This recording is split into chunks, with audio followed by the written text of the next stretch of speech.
straight ahead on CCX News, Filling the Gap. Part 1 in our series on employment and the worker shortage. Plus, we go for a drive on the Great River Road in Backyard Getaways. But first, it's primary day and turnout is strong. CCX News starts right now. Hello and thanks for joining us. It is primary day in Minnesota, and Hennepin County officials say they are seeing a large turnout compared to years past. The primary election determines which candidates will be on the ballot in the November general election, and there are some local races in the primary. In Brooklyn Park, a steady stream of voters cast ballots at Edinburgh Church at 7 this morning, and organizers say it hasn't slowed down much. That's because residents in Brooklyn Park are also choosing candidates for mayor. There are 4 candidates vying for office. The top 2 will be on the general election ballot in November. It's something that I've not taken part in before. I just kind of let it go by. But the political climate in our country is not something I can tolerate, and I have to change it. This is my first step. They weren't coming out, and now people see, hey, it's important for us to get out even in the primaries and make sure that our voice is heard and that we're getting the representatives that we need. So I think that's why there's such a large turnout at this new election here today. Polls close at 8 p.m. on Tuesday. Top Golf in Brooklyn Center is close to opening, and with it comes about 500 jobs. The golf complex opens this fall, and representatives say it's close to filling up all of those jobs. The facility is on track to open on schedule, but they are still hiring to fill those last few jobs, including 50 kitchen staff. They are holding hiring events Tuesday, Wednesday, and Thursday at the Embassy Suites, or you can check the website on your screen. Now, hiring signs are easy to find these days in storefronts and businesses as employers compete to find workers amid a tight labor market. Today, we begin a new series of reports looking at the worker shortage. Here's reporter Alexandra Renslow. Minnesota is in uncharted territory. Baby boomers are retiring and leaving the workforce faster than the younger generations can replace them. And it is going to continue for the next 10 years. Right now, 1 out of every 5 Minnesota workers is over the age of 55. And with a low unemployment rate of 3.1%, Minnesota needs to make sure that today's teenagers and young adults are prepared and ready to join the workforce. So if you close that.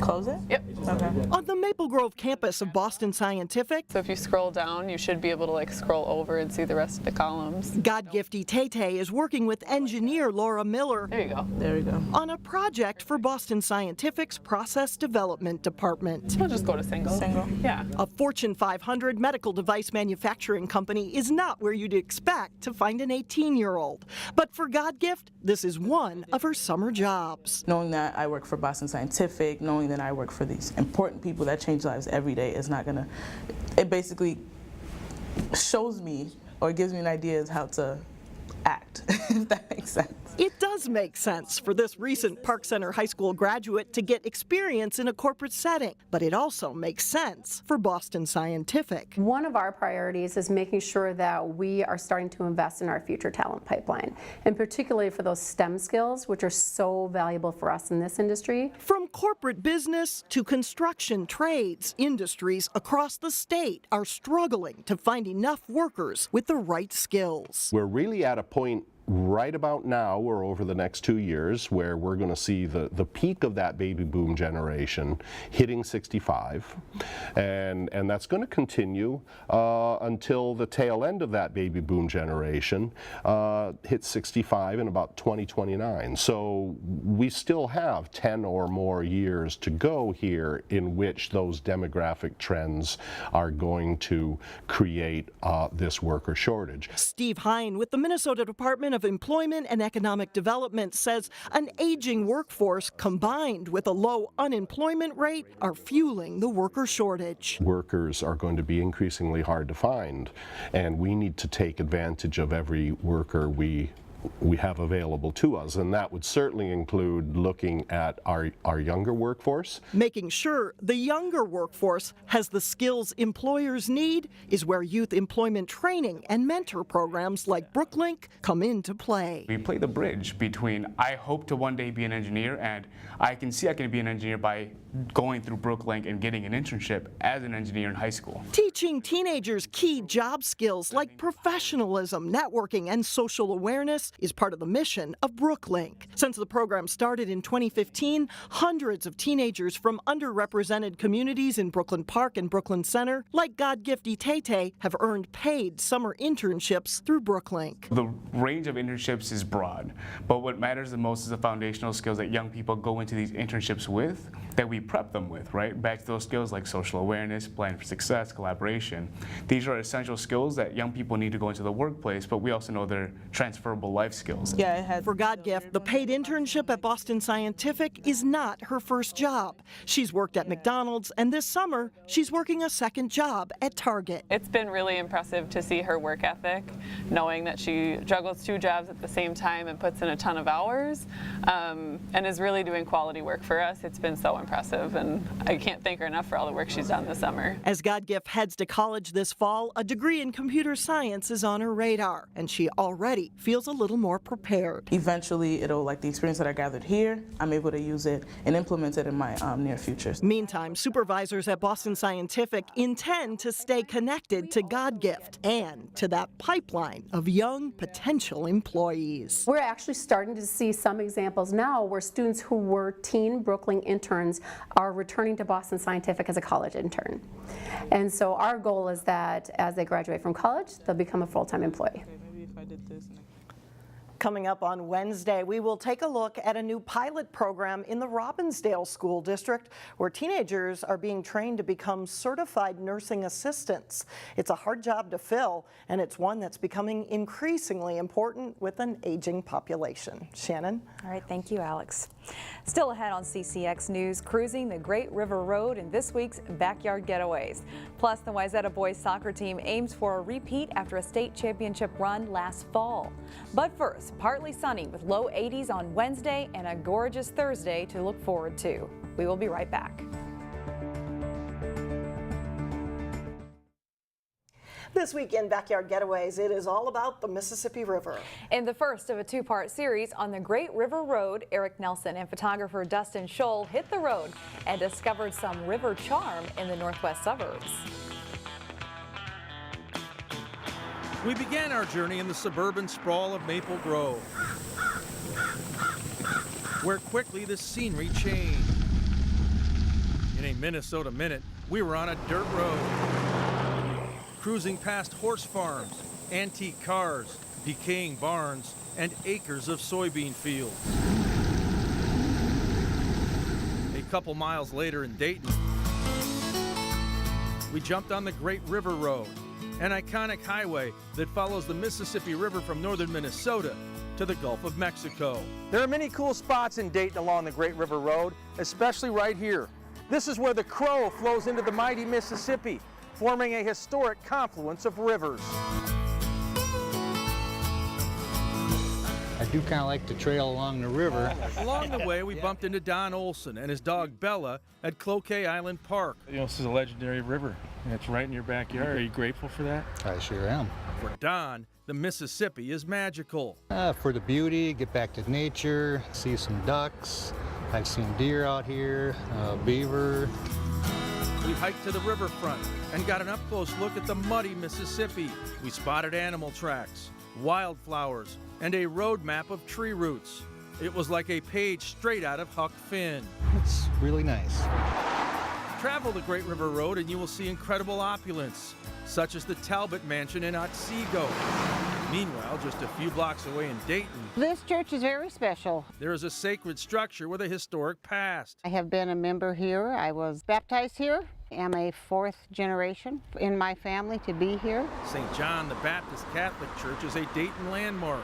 It has country charm, a throwback feel, and a Gothic cathedral design that makes it unique. My great-grandpa helped dig the foundation by shovel in 1904 when this parish just started.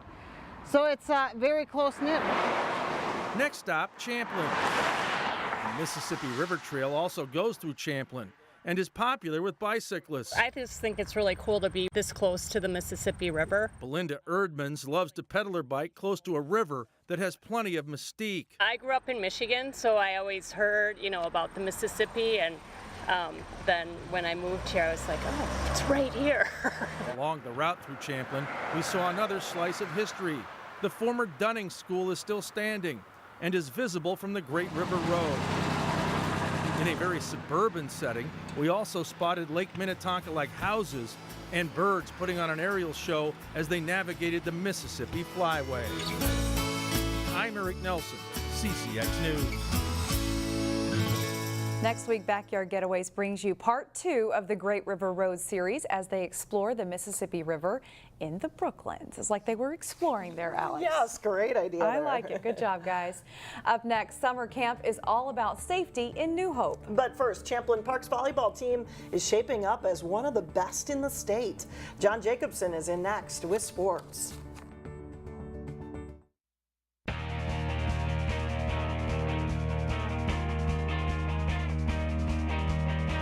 I'm John Jacobson with sports. Soccer practices and tryouts started Monday for teams in the northwest suburbs and across Minnesota. The Wayzata boys soccer team is a defending Class 2A champions, and about half of those boys return for this season. But the Trojans will likely be without their best scorer until the playoffs, and there are holes to fill on defense as well. Here's Jason Malillo with more. Winning the 2017 state title was very gratifying for the Wayzata boys soccer team. But now the Trojans are looking forward. It's all new kids. We all have to hop on the boat at the beginning of the season and get it going again. Brand new season. Everyone's at 0-0 right now, so that's the mindset. It's just starting brand new. The defense is a work in progress right now. Adi Bati and Jimmy Ostapek are returning starters, but a lot of the spots are up for grabs. Last year I was the only new defender. But the reason I have so much faith in this team is that I was the only new defender, but I still managed to make my way into the starting lineup. And I feel like this year, since there's even more spots to fight for, the new kids will be fighting a lot more, and it'll be just much more competitive. So once they do get into the system and they get into place, I think we'll be set. We're looking for 2 center backs right now, and we've got some guys we're definitely going to give a shot for those spots, but they're going to have to earn it. We're really excited about our 2 outside backs, but it's our center backs that we need to work with. So we'll see who shows up and wins the starting spots. On offense, Wayzata was dealt a blow when Patrick Weah tore his ACL this winter. Weah scored 20 goals last season, but the team is hopeful he'll return for the playoffs. He's training. He was out here earlier today, and it really helps to see that he cares so much about this team, and he's out here at tryouts even when he can't play, and he'll have a big impact even on the sideline before he comes in, and we're all excited to have him back. He's a big position, obviously. I think we'll be okay, but when he comes back, it'll be great. Just a little bonus. Jason Malillo, CCX Sports. Wayzata also has an open competition at goalkeeper. Head coach Dominic Duenas brought in former Trojan keepers Ross Smith and Ryan Vint as goalie coaches, and they'll be tasked with filling that hole. The prep volleyball teams also hit the court Monday in preparation for the season. As Jay Wilcox reports, the Champlin Park Rebels should be one of the state's best squads. As tryouts get started, it's safe to say the Champlin Park Rebels are pretty optimistic. A talent-filled team is ready to do some big things this fall. It's really exciting. It's just something we thought about for a while, and we know the chemistry of this team is great, so it's really exciting to get started and know that this is the season that we can really bring it, and it's our last one together, like us seniors. We know what we have, and you know where we stand as far as how much we graduated and where we finished last year, and some of the polls have come out and put us up there, and that's fun and nice. But we got to stay healthy. And the Rebels had most of their key players back from last season's state tournament team and got a big addition when Lauren Clark transferred from Armstrong. The Penn State recruit joins 3 other Division I committed players. Setter Izzy Ashburn, who's headed to Wisconsin. Outside hitter Emma Schmidt, Northern Iowa. And libero Caitlin Weimerskirch, Illinois State. Many of the girls have also played with Clark in the past. Adding Lauren's super exciting too. We've played with her for a while, our club team, and she's super fun to be with, super fun to play with, so I'm super excited. I think Izzy does a really good job spreading the ball around to keep the other team on their toes, and we don't it's kind of nice not just having like one good player, because then we can spread it around and they're never going to know. Champlin Park is ranked second behind defending state 3A champ Lakeville North in the state coaches poll and first in another poll. The Rebels know they should be a contender to win it all, but they cannot take the journey for granted. We talk about it early on, and then once season starts, we just start the grind of regular season games and conference and section and all the tournaments in there, and we don't really focus on the end result, we just focus on the process. It's shaping up as an exciting season for Champlin Park volleyball. Jay Wilcox, CCX Sports. The Rebels open the season at the Breakdown Side Out Classic at Hopkins August 25th. That is it for sports. Shannon and Alex, back to you. All right, thanks a lot, John. Up next, summer camp with a focus on being safe. That story when we come back. A New Hope summer camp is teaching children safety skills. The eager campers got to check out a North Memorial ambulance. A few kids got to ride in a wheelchair, and the children also tried out emergency gear and put together a first aid kit. Experts talked to the campers about fire and personal safety as well. Officials say these are life lessons that the 3rd through 5th graders can carry with them throughout adulthood. Get them used to fire safety, some water safety, and just tell them a little bit about each of those and what they can do at home if they're somewhere else, and just help them learn things they might not be hearing from somewhere else too.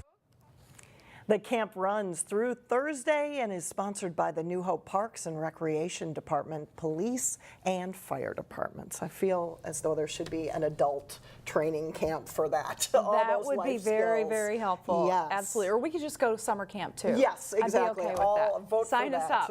up. Sign us up. That's it for us. Thanks so much for joining us. We'll see you back here again tomorrow starting at 4 o'clock.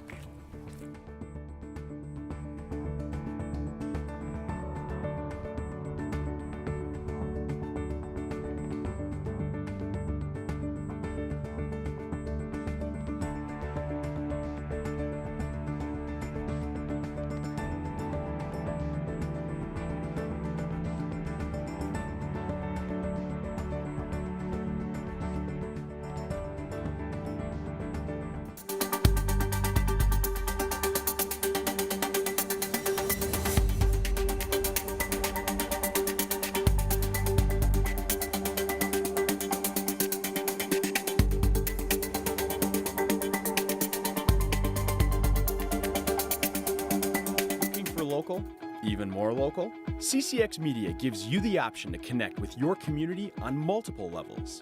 CCX Cities focuses directly on what's happening in your city through community corner videos, weekly interviews with local mayors, and features on local businesses and nonprofits. Plus, full coverage of city meetings, community parades, concerts, and much more. Our content can be watched at home or on the go. Connect to what's happening in your community. Visit ccxmedia.org.